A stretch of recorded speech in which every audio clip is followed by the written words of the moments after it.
وآتوا الیتامی اموالہم، اور یتیموں کو ان کے مال دو۔ شان نزول اس کا یہ ہے کہ ایک شخص کی نگرانی میں اس کے یتیم بھتیجے کا کثیر مال تھا۔ جب وہ یتیم بالغ ہوا اور اس نے اپنا مال مانگا تو چچا نے دینے سے انکار کر دیا۔ اس پر یہ آیت نازل ہوئی۔ اس کو سن کر اس شخص نے یتیم کا مال اس کے حوالے کیا اور کہا کہ ہم اللہ اور اس کے رسول صلی اللہ علیہ وسلم کی اطاعت کرتے ہیں۔ وآتوا الیتامی اموالہم، اور یتیموں کو ان کے مال دو۔ ولا تتبدلوا الخبیث بالطیب، اور پاک کے بدلے گندا نہ لو۔ تمہارا مال پاک ہے اور یتیم کا مال تمہارے لیے گندا ہے، تو یتیم کا مال تم نہ لو۔ اپنے مال کی قدر جانو کہ وہ حلال ہے، وہ تمہارے لیے پاک ہے۔ وَلَا تَأْكُلُوا أَمْوَالَهُمْ إِلَىٰ أَمْوَالِكُمْ، اور ان کے مال اپنے مالوں میں ملا کر نہ کھا جاؤ۔ إِنَّهُ كَانَ حُوبًا كَبِيرًا، بے شک یہ بڑا گناہ ہے۔ اس آیت کریمہ میں ان لوگوں کا رد کیا گیا جو یتیم کے مال کو کھا جاتے ہیں، یتیم کے مال کو نقصان پہنچاتے ہیں، یتیم کے مال پر قبضہ کر لیتے ہیں۔ اللہ تعالیٰ انہیں ہدایت نصیب فرمائے۔ زندگی بے حد مختصر ہے، اس مختصر زندگی میں سارا مال چھوڑ کر جانا ہے۔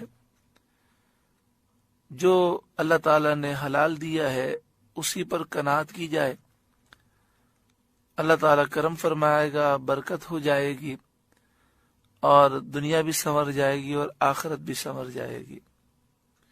وَإِنْ خِفْتُمْ أَلَّا تُقْسِطُوا فِي الْيَتَامَى، اگر تمہیں اندیشہ ہو کہ یتیم لڑکیوں میں انصاف نہ کرو گے اور ان کے حقوق ادا نہ کرو گے، فَانْكِحُوا مَا طَابَ لَكُم مِّنَ النِّسَاءِ مَثْنَىٰ وَثُلَاثَ وَرُبَاعَ، تو نکاح میں لاؤ جو عورتیں تمہیں خوش آئیں، دو دو اور تین تین اور چار چار۔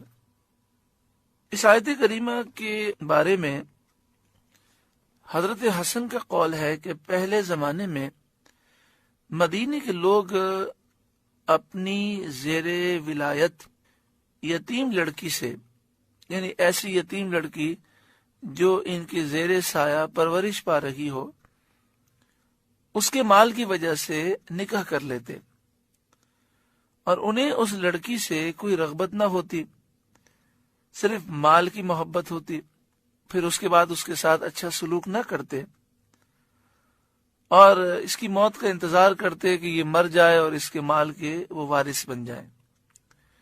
ایک مسئلہ یہ بھی تھا زمانے جاہلیت میں کہ اگر کسی کو کہا جائے کہ یہ یتیم ہے، اس کا کوئی پرورش کرنے والا نہیں ہے، تو آپ ان یتیموں کی پرورش کریں، ان کی نگرانی کریں، تو وہ کہتے بھئی ہمیں ڈر لگتا ہے کہ کہیں ناانصافی نہ ہو جائے۔ لیکن وہ زنا کی پرواہ نہ کرتے تھے۔ انہیں بتایا گیا کہ تم ناانصافی کے اندیشے سے، یتیموں کی سرپرستی سے گریز کرتے ہو، تو زنا سے بھی خوف کرو، اور اس سے بچنے کے لیے جو عورتیں تمہارے لیے حلال ہیں ان سے نکاح کرو اور حرام کے قریب مت جاؤ۔ اسی طرح اس زمانے میں یہ بھی ایک رواج تھا کہ لوگ یتیموں کی سرپرستی تو کرنے سے ڈرتے تھے، کہتے تھے اگر یتیم کو ہم اپنے گھر رکھیں گے کہیں ظلم نہ ہو جائے، نا انصافی نہ ہو جائے۔ لیکن بہت سے نکاح کرنے میں کچھ بھی باک نہ رکھتے تھے، کوئی اندیشہ نہ رکھتے تھے۔ انہیں بتایا گیا کہ جب زیادہ عورتیں نکاح میں ہوں تو ان کے حق میں نا انصافی ہونے سے بھی ڈرو، اتنی ہی عورتوں سے نکاح کرو جن کے حقوق ادا کر سکو۔ حضرت اکرمہ رضی اللہ تعالیٰ عنہ نے حضرت عبداللہ بن عباس رضی اللہ تعالیٰ عنہما سے روایت کی کہ قریش 10 بلکہ اس سے زیادہ عورتیں شادیاں کرتے تھے، اور جب ان کا بوجھ نہ اٹھا سکتے تھے تو جو یتیم لڑکیاں ان کی سرپرستی میں ہوتی، ان کے مال وہ اپنے گھر کے اخراجات پر خرچ کر دیتے تھے۔ اس آیت میں فرمایا گیا کہ اپنی استطاعت دیکھ لو اور 4 سے زیادہ نکاح نہ کرو تاکہ تمہیں یتیموں کا مال خرچ کرنے کی حاجت پیش نہ آئے۔ اس آیت سے معلوم ہوا کہ آزاد مرد کے لیے ایک وقت میں 4 عورتوں تک سے نکاح جائز ہے۔ تمام امت کا اجماع ہے کہ ایک وقت میں 4 عورتوں سے زیادہ نکاح میں رکھنا کسی کے لیے جائز نہیں، سوائے رسول کریم صلی اللہ علیہ وسلم کے۔ یہ آپ کے خصائص میں سے ہے، یہ آپ کی خصوصیت ہے کہ آپ کے لیے 4 سے زائد ازواج ایک ساتھ نکاح میں رکھنا جائز ہے۔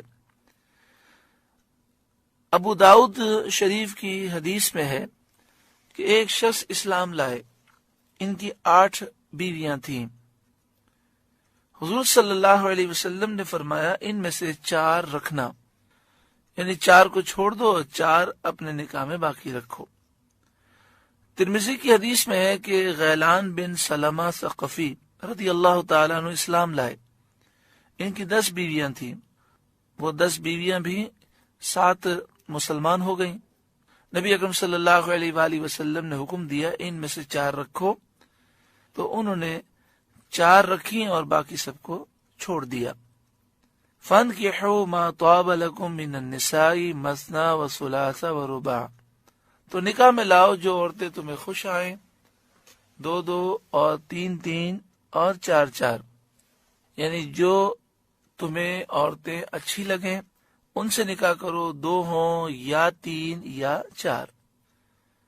فَإِنْ خِفْتُمْ أَلَّا تَعْدِلُوا فَوَاحِدَةً، پھر اگر ڈرو کہ 2 بیویوں کو برابر نہ رکھ سکو گے تو ایک ہی سے نکاح کرو۔ او ما ملکت ایمانکم، یا کنیزیں جن کے تم مالک ہو۔ یہ مسئلہ یاد رکھیں کہ اس وقت پوری دنیا میں کنیز کا کہیں وجود نہیں ہے۔ خلاصہ یہ ہوا کہ غلام اور کنیزوں کا رواج نہیں، پوری دنیا میں نہ کوئی غلام شرعی ہے اور نہ کوئی کنیز شرعی ہے، لہذا مسلمانوں کے لیے صرف یہی صورت جائز ہے کہ وہ ایک نکاح کریں، 2 کریں یا 3 کریں یا 4، اس سے زائد ان کے لیے جائز نہیں۔ اور 1 سے زائد بھی نکاح کرنے کی اجازت اس وقت ہے جب غالب گمان یہ ہو کہ میں انصاف کر سکوں گا اور انہیں برابر رکھ سکوں گا۔ ذالک ادنا اللہ تعولو، یہ اس سے زیادہ قریب ہے کہ تم سے ظلم نہ ہو، یعنی اگر ایک ہی نکاح کرو تو یہ زیادہ قریب ہے کہ تم ظلم سے محفوظ رہو گے۔ 1 سے زائد نکاح اگر کرو گے تو اس بات کا امکان ہے کہ تم ظلم میں مبتلا ہو جاؤ۔ اس سے معلوم ہوا کہ عورتوں کے درمیان، بیویوں کے درمیان انصاف کرنا فرض ہے۔ یہ انصاف لباس میں ہوگا، کھانے پینے میں اور رہنے کی جگہ میں، اور رات رہنے میں انصاف لازمی ہے۔ ان تمام امور میں سب کے ساتھ یکساں سلوک کرنا ضروری ہے۔